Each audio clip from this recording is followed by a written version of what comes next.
Ini adalah kisah nyata saya di bulan Ramadan tahun 2008. Kami berada di Palembang bersama mitra saya, seorang pengusaha hiburan, Helmi Yahya. Kami sedang melakukan perjalanan untuk bertemu dengan maestro pujaan kami untuk sebuah pekerjaan idealis, membuat film berbasis lagu-lagu beliau. Kami akan bertemu dengan pencipta lagu anak legendaris, A.T. Mahmud. Dalam perjalanan, di kendaraan terdengar bunyi telepon yang langsung diangkat oleh Mas Helmi. Dengan speaker mode-nya dia on-kan. "Bos, kita belum dapat talent nih buat acara naik haji gratis." Suara di seberang telepon terdengar galau. "Kok bisa?" Mas Helmi berkata dengan nada tinggi. "Sudah 3 hari syuting kok nggak ketemu?" Lanjut Mas Helmi berkata. Setelah itu dia diam mendengarkan argumen dari timnya yang panjang. Wajahnya memerah, bibirnya merapat, dan jari tangannya diletakkan di dekat bibirnya. Itu kebiasaan dia kalau panik. Untung lagi di Palembang. Saya nggak tahu kalau ada anak Triwarsana di sini. "Kita ke tempat syuting dulu yuk." Demikian sebuah kata terucap dari mulutnya, dan setelah itu dia diam. Setiba di lokasi, yaitu sebuah rumah yang disewa sebagai tempat menyembunyikan hidden kamera yang dipakai untuk merekam dan menguji kelayakan seorang talent untuk berangkat dihajikan gratis sesuai dengan tema acara tersebut. Mas Helmi memiliki standar yang sangat ketat. Seseorang tersebut bukan layak dihajikan gratis, bukan karena direkomendasikan oleh orang lain, tapi harus lulus tes. Ini memang memakan biaya,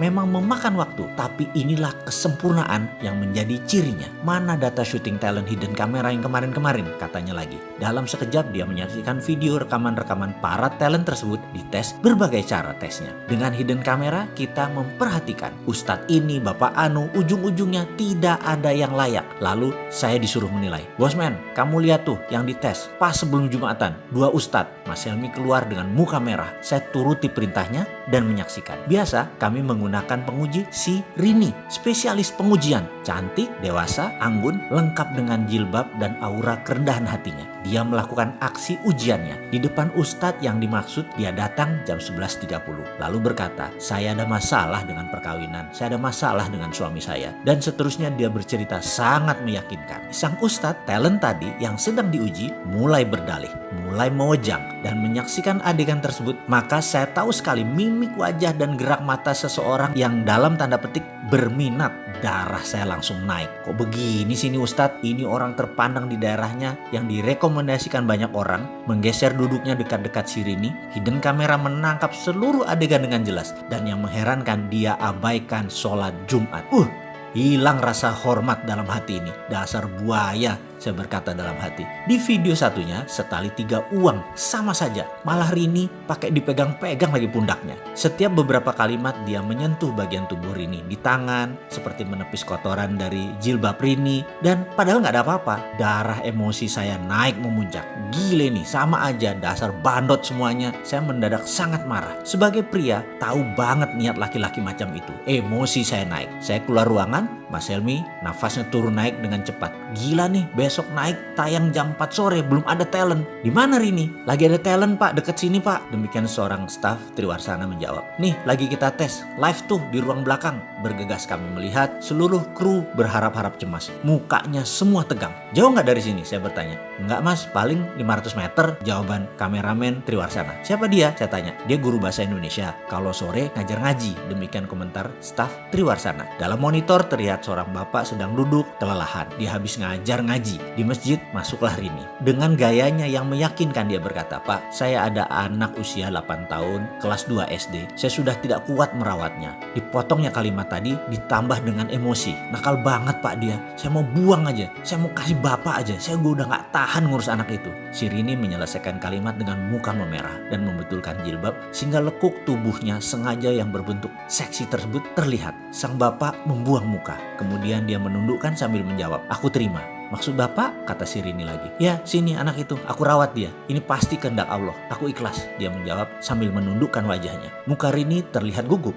"Boleh saya serahkan ke Bapak anak ini hari ini? Rumah kami jauh Pak, di 7 Ulu." Rini menambahkan bobot ceritanya. Sang bapak memiringkan pantatnya, dirogoh sakunya, ada uang ribuan berlembar-lembar, kira-kira 15 lembar. Dia berkata, "Uangku hanya segini, diberikan ke Rini semuanya. Kamu ambil angkot, bawa anak itu kemari," tuturnya dengan santun.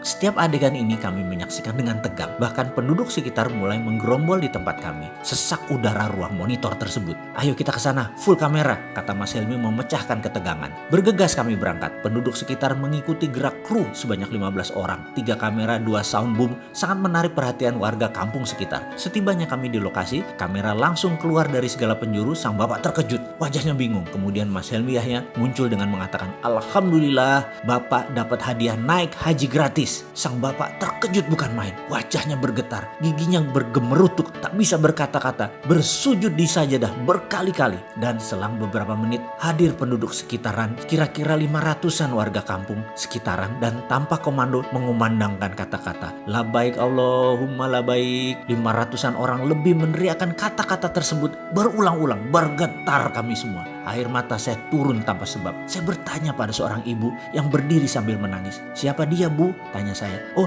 dia Pak Rahmat. Dia guru bahasa Indonesia di SD sini. Setiap bulan dia memberikan setengah dari gajinya untuk membayar anak-anak dengan permen, dengan apapun supaya mereka mau mengaji," jawab sang ibu sambil menggendong anaknya yang sudah agak besar. "Setengah?" saya terperanjat. "Iya," lanjut ibu tadi. "Dan itu dia sudah lakukan 25 tahun kira-kira. Saya adalah muridnya pertama-tama. Karena sangat miskin kami tak sanggup belajar. Tapi dia membimbing kami. Sekarang pun anakku belajar ngaji sama Pak Rahmat. Dan masih diberi bonus hadiah supaya rajin mengaji." Saya tersentak. Saya menyaksikan seorang bapak. Ia lagi dipakaikan kain ihram. Dikumandangkan talbiyah, "Labaik Allahumma labaik," oleh separuh kampung, warga kampung yang ternyata mencintai dia. Diarak beramai-ramai dari masjid ke rumahnya, tepat di kediamannya yang hanya berjarak 200 meter dari masjid, untuk dipamitkan dan untuk memohon izin kepada sang istri. Setiba di rumah yang masih beralas tanah, sepasang suami istri renta berpelukan.